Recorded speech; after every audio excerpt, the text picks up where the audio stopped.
If you would recall, we've been working on derivative shortcuts. I've laid out our plan for derivative shortcuts. The idea is that we learn some base derivatives, and then we learn how to combine those base model derivatives. We learn, so here are all our derivatives. I think I went with Honda nomenclature because the base models are all dx. So I don't know how much you pay attention to Honda trim levels, but there we go. Your base models are your basic derivatives, and then we learned rules for combinations, the chain rule for composition. We haven't gotten to the product rule, which is for products, or the quotient rule, which is, wait for it, for quotients of functions. We're just going to keep building our list of base derivatives. If you're wondering where we're at in the checklist of things, we have talked about our favorite shortcut, nx to the n minus 1. Yesterday, we listed the 4 trig function that I care about: sine, cosine, tangent, and secant. And we have done the chain rule. So that's where we are in our learning derivative shortcuts project. Along the way, we're going to want to remind ourselves what derivatives are for. Derivatives are for telling us the instantaneous rate of change, slope of the line, tangent to a curve at a given point. If you're thinking this seems a little bit weird and arcane, that is correct. It's a little bit weird and arcane when we start finding the derivative of a function. If the point is to just get at the derivatives of the functions, we kind of have better ways of doing that. If you haven't heard of Wolfram Alpha, how did you get this far without knowing what Wolfram Alpha was? But at this point, you've heard of this thing called Wolfram Alpha, and it is very good. It's really just like, it's like Google that knows math. It's like smart Google. It's Google that can do math for you. But getting at derivatives isn't really the point of the exercise. Understanding how things work is the point of the exercise. Remember back in trigonometry, just pretend if you skipped trigonometry. That happens sometimes. You get into calculus, and one of the prerequisites is trigonometry. But there are still some students that never took trigonometry. When I first went into calculus, I had 3 weeks of trigonometry tacked on to the end of one of my algebra classes. And I go, here's some trigonometry. I'm like, well, that seemed pretty short. And then I realized later how much I didn't know about trigonometry, but had to pretend to know about trigonometry because I was in a calc class. And the professor was like, oh, you all know this stuff. And I'm like, oh, yeah, totally. Is there a quiz today? No, then yeah, totally. I know this stuff. I remember this from junior year or senior year. Which year am I supposed to remember this from? I didn't take math my senior year, so I was pretending. Anyway, all those identities were not about things that you're going to need when you're doing trig. That was about, hey, your algebra skills, I bet, are pretty weak. Let's do some trig identities and strengthen your algebra skills. When you're in algebra, you do all kinds of operations. Like, well, I bet your arithmetic skills are pretty weak. Let's do some algebra and strengthen those. That's kind of just how it works. It's like evolution. You don't need everything in place to move on. You just need good enough to move on. It's always just good enough. Today, we want to look at the derivative of exponential functions. And then we'll make some really weird looking functions by combining some exponential functions with trigonometric functions and our power functions.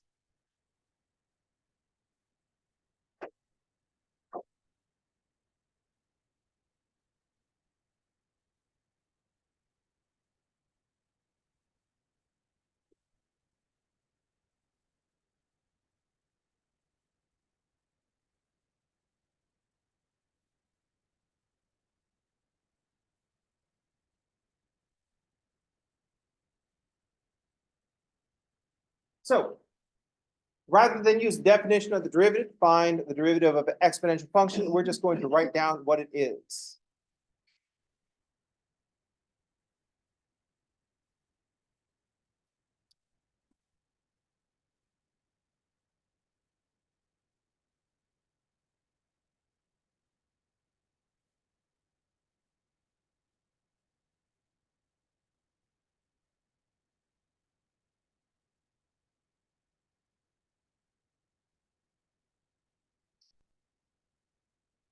The derivative of a to the x is natural log of a times a to the x. The derivative of an exponential function is just another exponential function. It's a constant times the exponential function. A is a constant. This is switching things around. The derivative of x to the n, we have a variable base and a constant exponent. Now we have a constant base and a variable exponent. So that's why we're not doing nx to the n minus 1, because the variable is the exponent in this case. This fits with the description that we had for the rate of change of exponential functions. The rate of change of an exponential function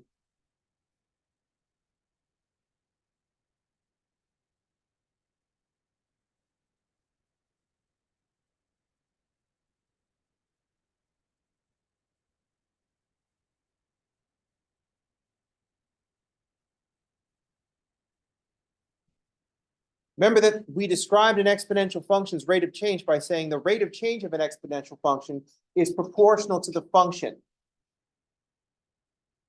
We have an exponential function and the function gets twice as big, it will be growing twice as fast. We're growing by multiplication, we're growing by percentages, or decaying by multiplication, decaying by percentages.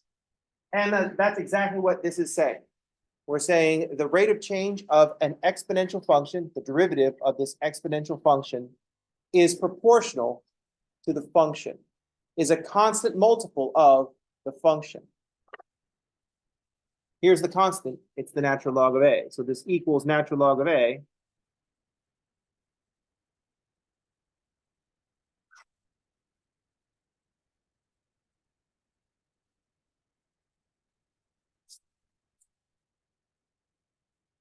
The rate of change of the exponent of an exponential function is proportional to the function.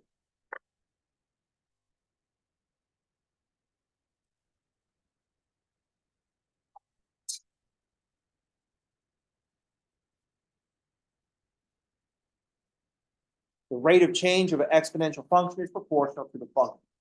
Is proportional to means is a constant multiple of. Two things are proportional if one is a constant multiple of the other.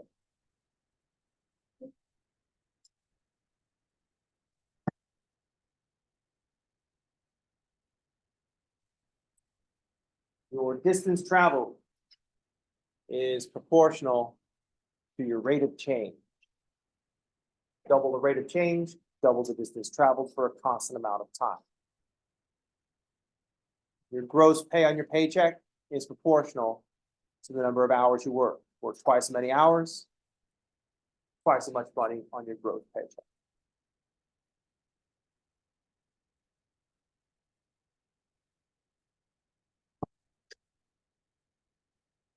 All right, so this leads to one of our favorite derivatives. The derivative of a to the x is the natural log of a times a to the x. So one of our favorite derivatives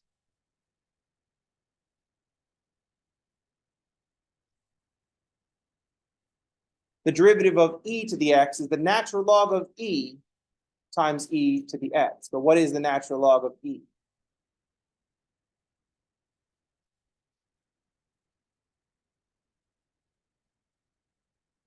E is the base of the natural log.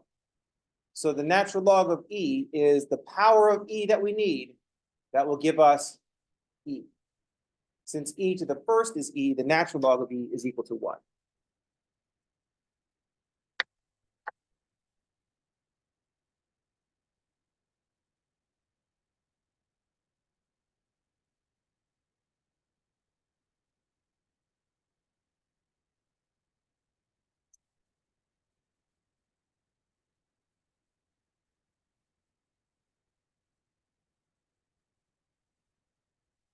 E is the base of the natural logarithm, so natural log of e is equal to 1.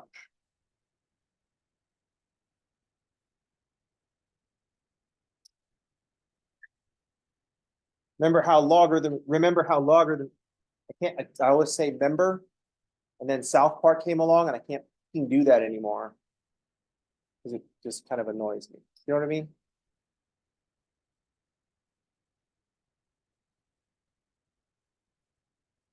Oh, well, I have to cope. So remember how logarithms work. A logarithm said, logarithms are exponents. If we have an exponential expression, b to the x equals y, this is the same as saying log base b of y equals x. X, and when we want to figure out log base b of y, we think it's the exponent we put on b to get y. That's what logarithms are.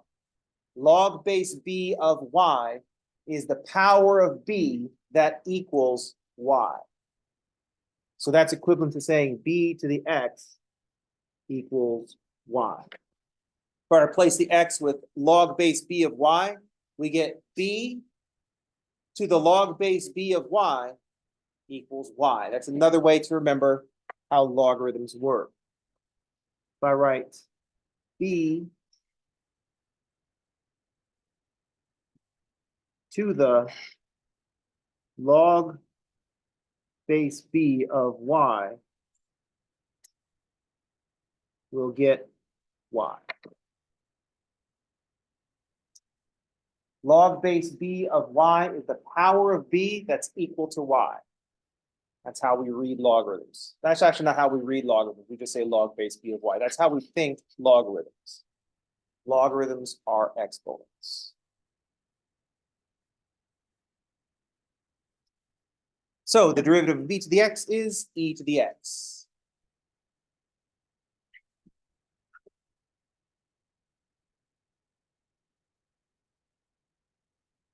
Any questions? How's everybody okay?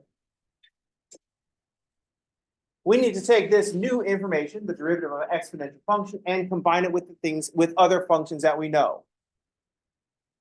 Right now, we can only combine it by composition. So we're going to throw it in there with the chain rule. And let's do some example.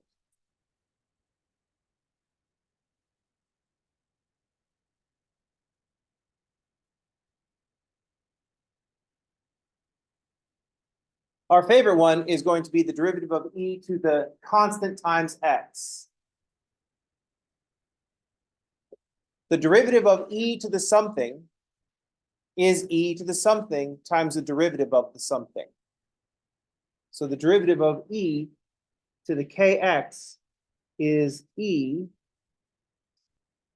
to the kx times the derivative of kx. K is some constant, so we get k times e to the kx.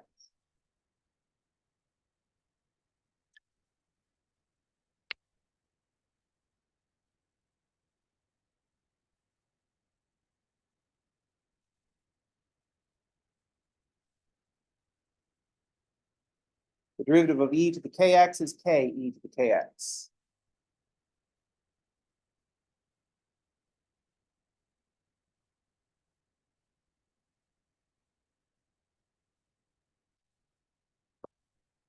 Put some coefficient on. We can be fancy.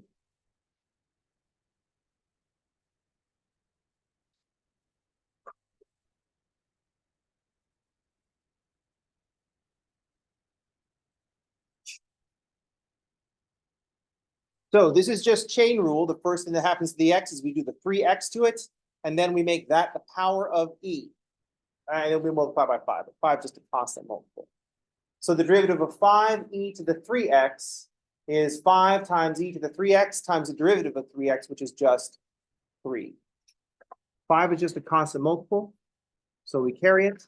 The derivative of e to the 3x is e to the 3x times the derivative of 3x, which is 3.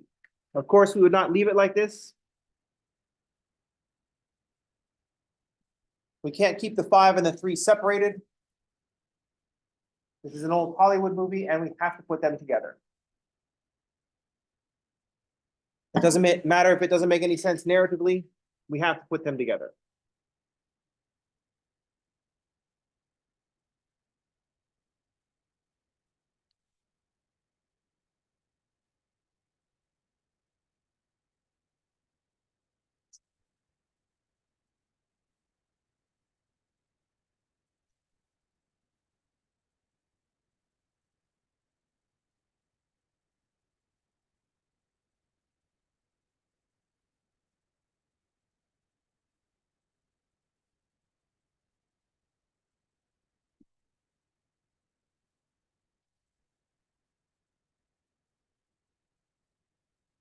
Exponential functions, especially continuous growth exponential functions, are very useful, but sometimes our coefficients are of x do not come out to be nice numbers. I use the nice number here, but I'm just using a decimal. So we do the same thing. We've got 20e to the negative 0.1x. So we've got a decreasing exponential function.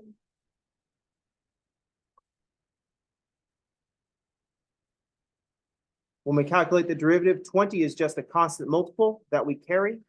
The derivative of e to the something is e to that thing.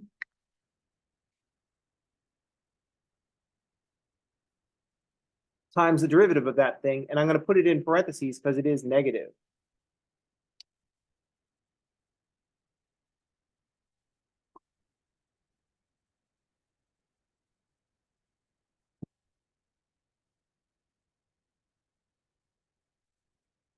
This, of course, we clean up just like we did the last one. I don't want to leave the 20 times negative 0.1 just hanging out there, so I'll combine those together. 20 times negative 0.1 is negative 2 e to the negative 0.1x.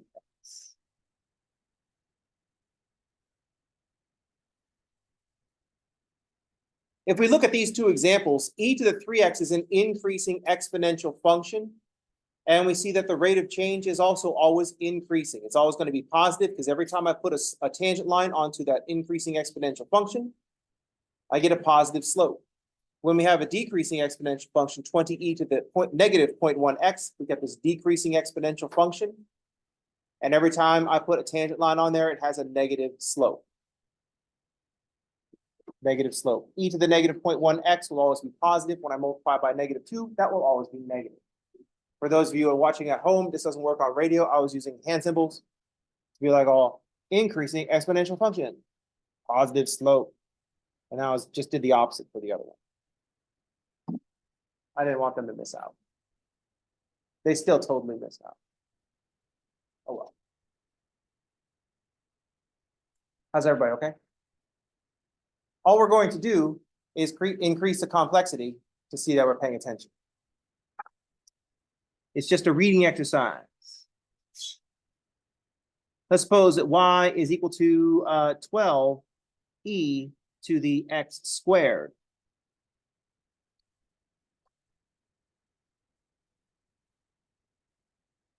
We'll do the same thing. The derivative of e to some stuff is e to that stuff times the derivative of that stuff. We want to make sure we're reading everything correctly. So y prime, in y prime, 12 is a constant multiple. The derivative of e to the something is e to that thing times the derivative of that thing, which in this case is 2x.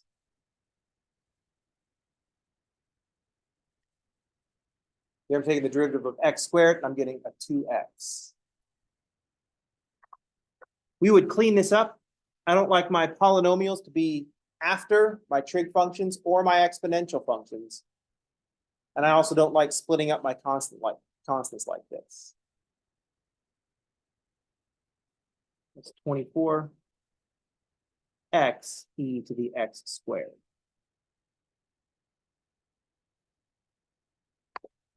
Always take a second, put your constants together, and write your polynomials first.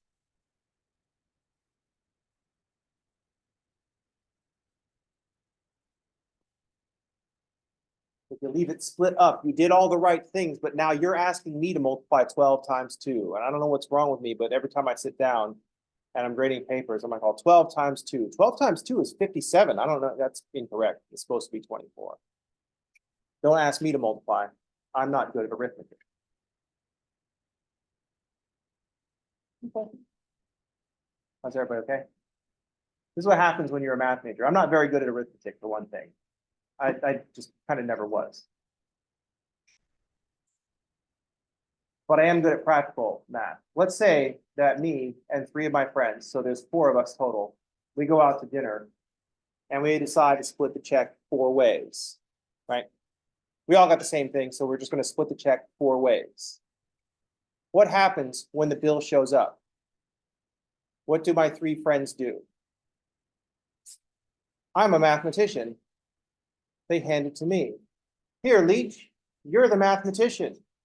I look at the bill, including tip. Let's say it's going to be $100. $100 including tip. There are 4 of us. I'm looking at the bill. How much does each person have to put in?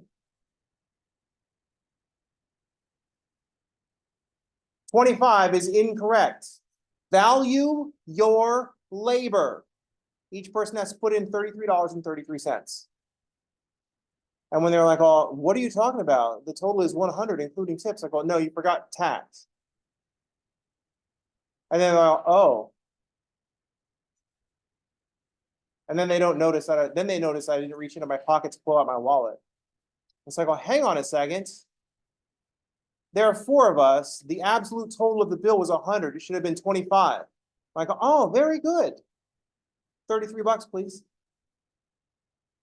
And they go, what are you talking about? It's like, oh, you knew how to do the problem. Why did you hire a professional to do it? Today it costs you each $8 to divide by 4, and you could have done that shit yourself. The reason that I do this is because I value my fucking labor. So should you.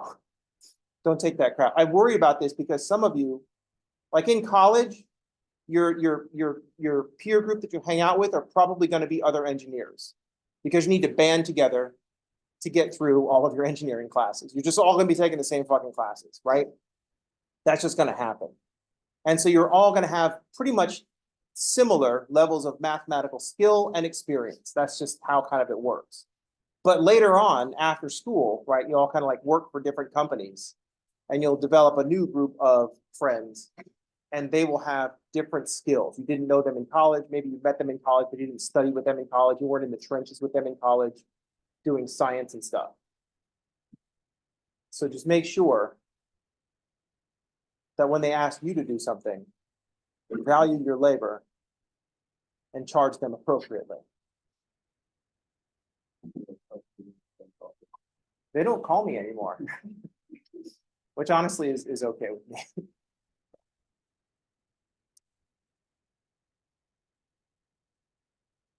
Any questions? Comment? It's 911.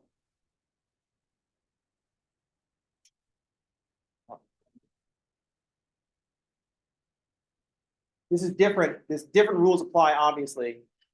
Obviously, different rules apply if you're like the only one that's employed. If you're the only one that's employed, just pick up the fucking check.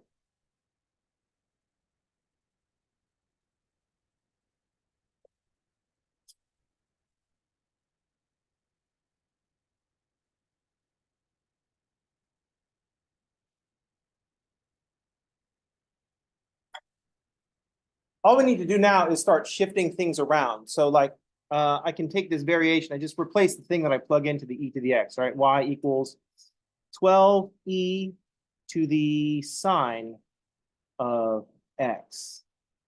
Now we're getting into the really important functions that you will definitely see in your future career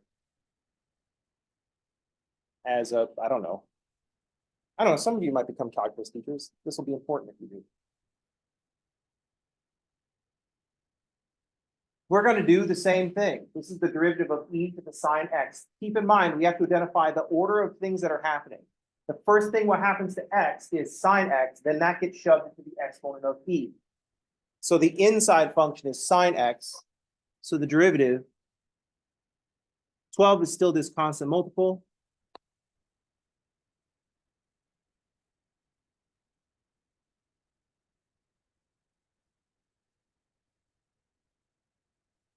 The derivative of e to the sine x is e to the sine x times the derivative of sine x, which is cosine x.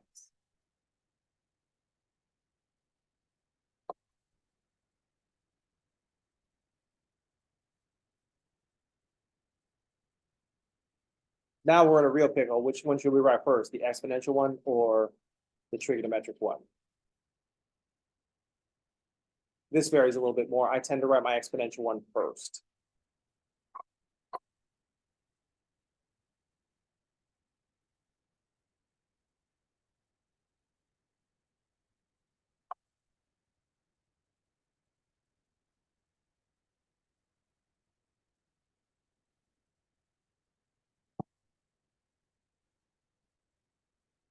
It's important to be able to read what's going on in the function.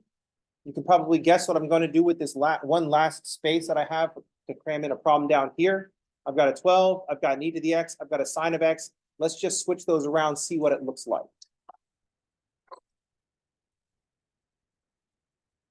What if I had 12 times the sine of e to the x? I'm using the same two parts, sine of x and e to the x. I just put them together in the other order. We read this by looking at what happens to the x. First thing that happens to the x, e to the x. Second thing that happens to the x, sine x. That's where we start taking derivatives. The derivative of sine of some stuff is cosine of that stuff times derivative of the stuff. 12 is still just a constant multiple. Still does not really have a job in this show, but the derivative of sine of something is cosine of that thing.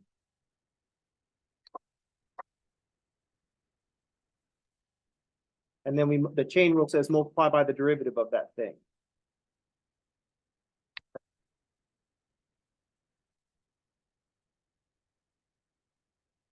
If you're looking at this function saying, gosh, that looks kind of terrible, it's because it looks kind of terrible. It's a weird function. It's contrived to make a point.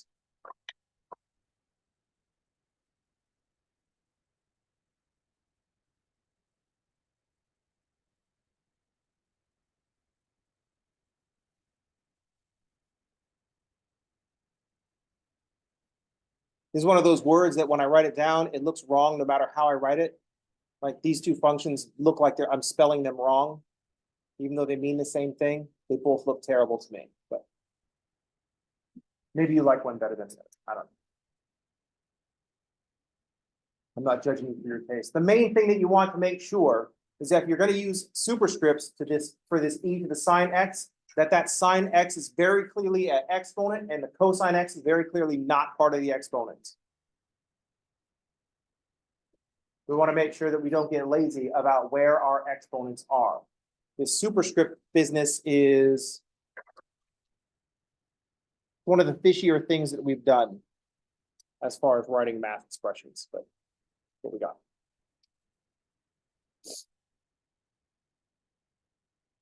Any questions? Comments? Any thoughts?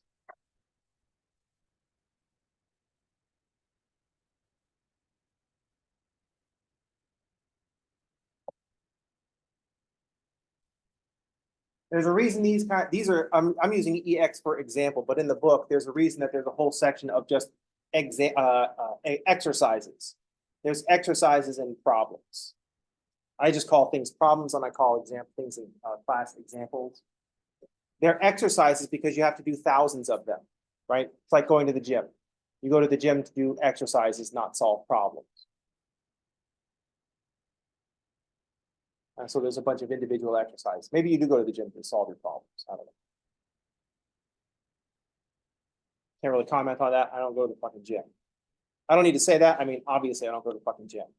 I'm like winded. I come up the stairs and I go, fuck. But then again, every time I go up the stairs, I'm doing exercise. All of you people that are in like good shape and like not having a heart attack at every moment, going up the stairs doesn't count as exercise for you. I have a broader definition of exercise.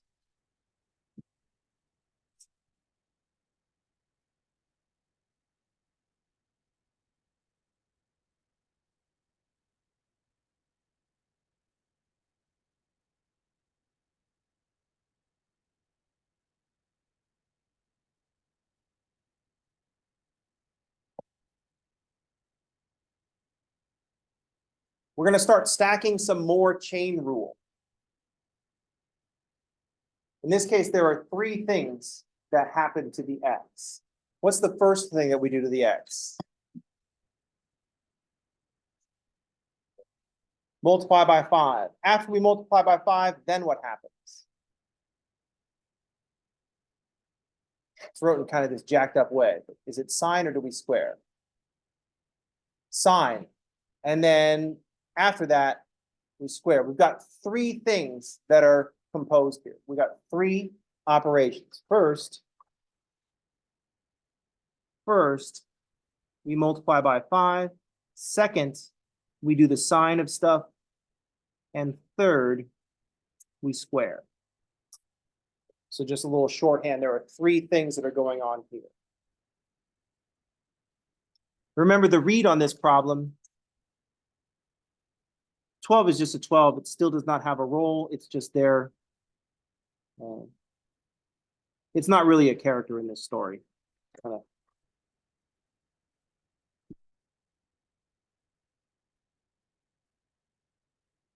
Remember when we see sine squared x, we want to think square of the sine of x. So when it comes to taking derivatives, if we can break down the order of go in our, or the order of operations in our function, we can see which one we're going to differentiate first. We're going to start at the bottom and work our way up, because the last thing we're going to do is multiply by the derivative of the inside. So this is the derivative of the square of something. So for f prime, I'm actually going to say order of operations.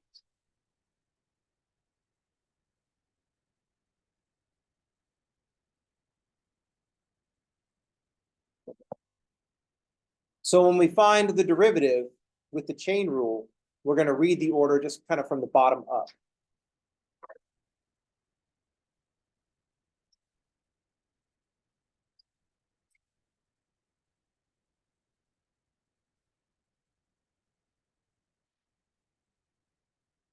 So the first thing we do, f in f prime,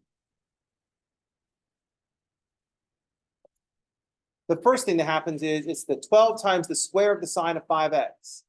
The derivative of the square of something is 2 times that thing to the first. So the first thing that happens is 2 times sine of 5x to the first.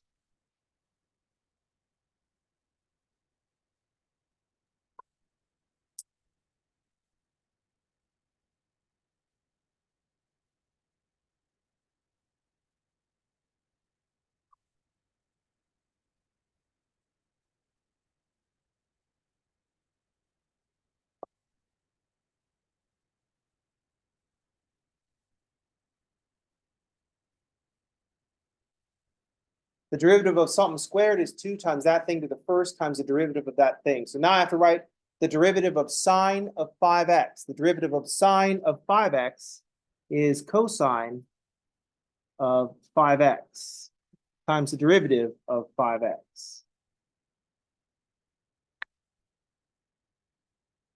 So when we write down the order of operations, or at least if we think the order of operations, the order of the chain rule is just going to be the opposite.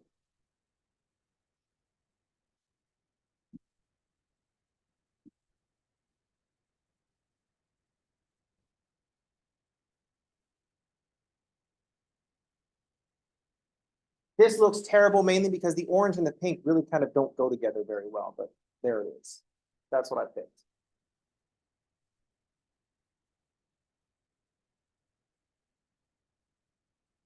I used to not be okay with the blue and the pink together, but I don't know, it works now. And I did not like the blue and the orange together because like, Mets, but I'm okay with both of those individually, but the three of them combined, oof. Like if the Mets moved to Miami or something like that. Pink is going to be our new color. Great, are you getting rid of the blue or the orange? It's like, oh no, we're keeping all three. And everybody's like, oh, ugh. But Miami is like, oh, that sounds right.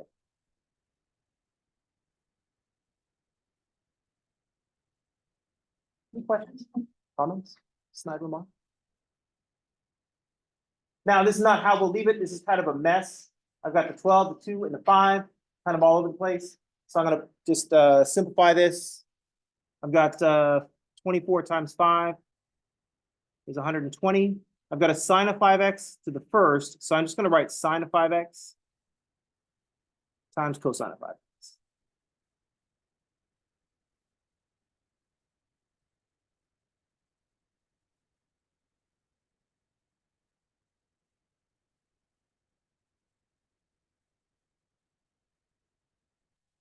Here we are stacking chain rules. We can do more than just one function into another function.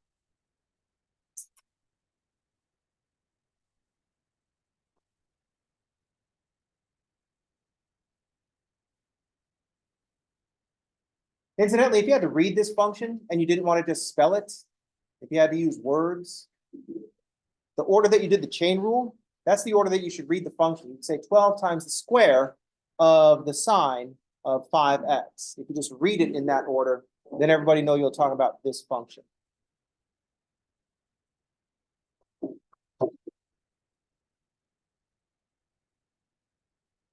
If you just read it from left to right, it kind of can cause problems because you might say something like 12 times the sine squared of 5x. At which point someone might say, why would you just write the sine squared of 5 and then multiply that times 12 and have that be the coefficient of x? No, no, no. The sine squared of 5x. And you said the same thing, but you meant something different, right? So you gotta be careful how you speak things. You want to speak things properly, look at the order, read it backwards. You know what I mean? Because we can use the same words to mean different things. Nice shoes. Nice shoes. I said exactly the same thing, didn't I? Absolutely not.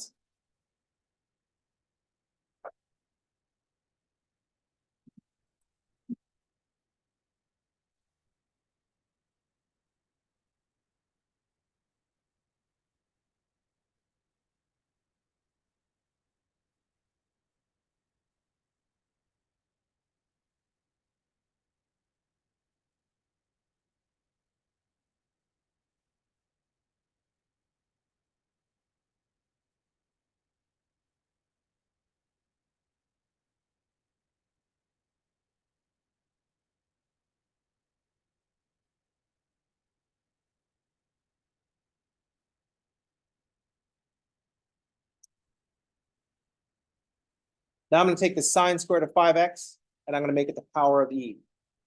I'm just deliberately making things, just stacking stuff on. It's a reading exercise. We start off with the same 3 that we had in the previous one. At the end, we put in the 4th position, I put this e to the stuff.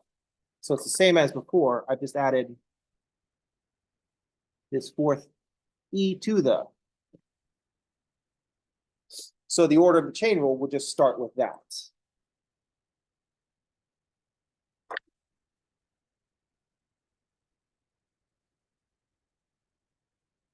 12 is just a constant carrying along. The derivative of e to some stuff is e to that stuff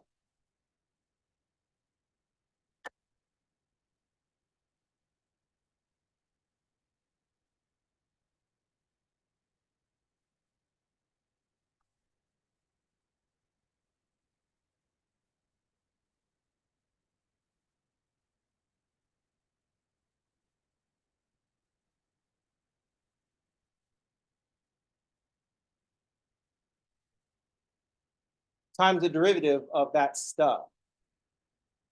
I know I'm combining these pastels. I just saw the Barbie movie. Explained everything.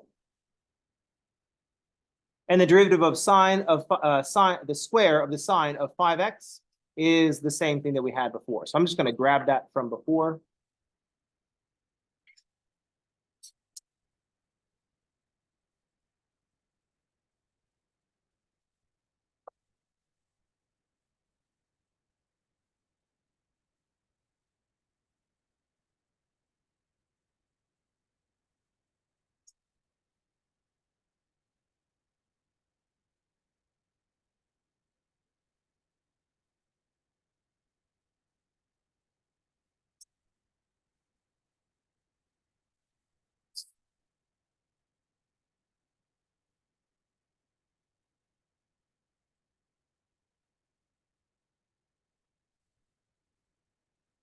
And if you're thinking I just grabbed the one I had before because it's efficient and I didn't want to do the color matching, you are absolutely correct. I did not want to do the color matching anymore.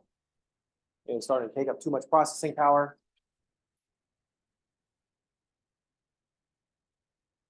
So I bailed on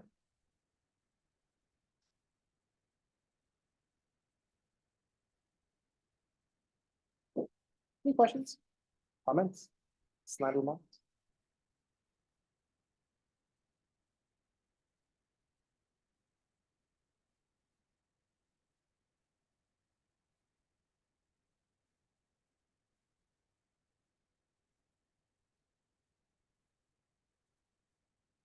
Some things that we want, one of the things that we want to notice today that I'll point out now is that on the previous page, we had this the derivative of e to the kx is k e to the kx. We have the derivative of a function of just a constant times x. And that just like drops that constant out in front. And the same thing happened in this problem here, where we had the derivative of sine of 5x is cosine of 5x times 5. The derivative of sine of 5x is 5 times a cosine of 5x. We want to get used to just pulling that constant so that we can move quicker without we want to do some automatic chain rule. The reason we want to do automatic chain rule is that the point of being in a math class is to not do all the math all the time and get as quickly as you can to the answer without having to stop and think about why everything is. When you're learning stuff, why everything is matters. The goal is to not worry about that.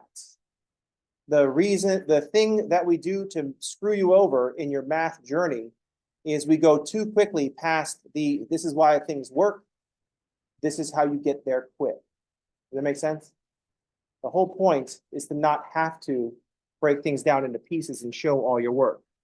Because every time you write a new step when you're doing a problem, you're increasing the opportunity, you're just giving yourself another opportunity to make a mistake. So if you have the derivative of sine of kx, k cosine of kx.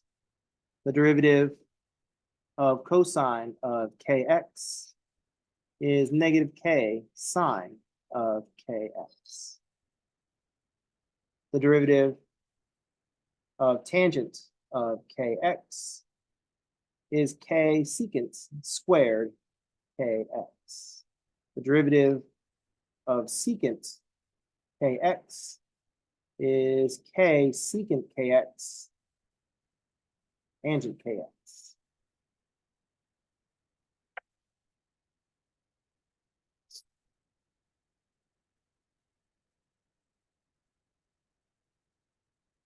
Be quick when the derivative of the inside is just a constant. Unless at this time you need to be slow and use the derivative of the kx as the constant.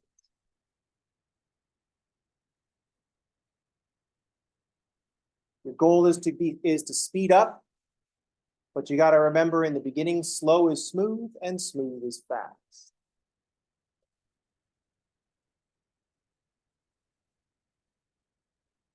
How's everybody okay?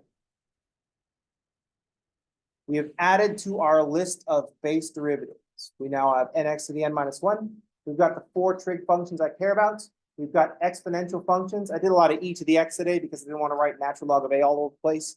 And we've got the chain rule. We just need to add to stuff, but we're not going to do that tomorrow because tomorrow we're going to be taking a practice test. I'm just going to be sitting up here. I won't say anything. I'll just hand out the test. I will shut the F up and let you guys work. Check the announcements on Canvas for the stuff that you can bring to the test and what's going to be on the practice test. And that's it for today. I will see you all on tomorrow. Everybody have a good day, and thanks for playing.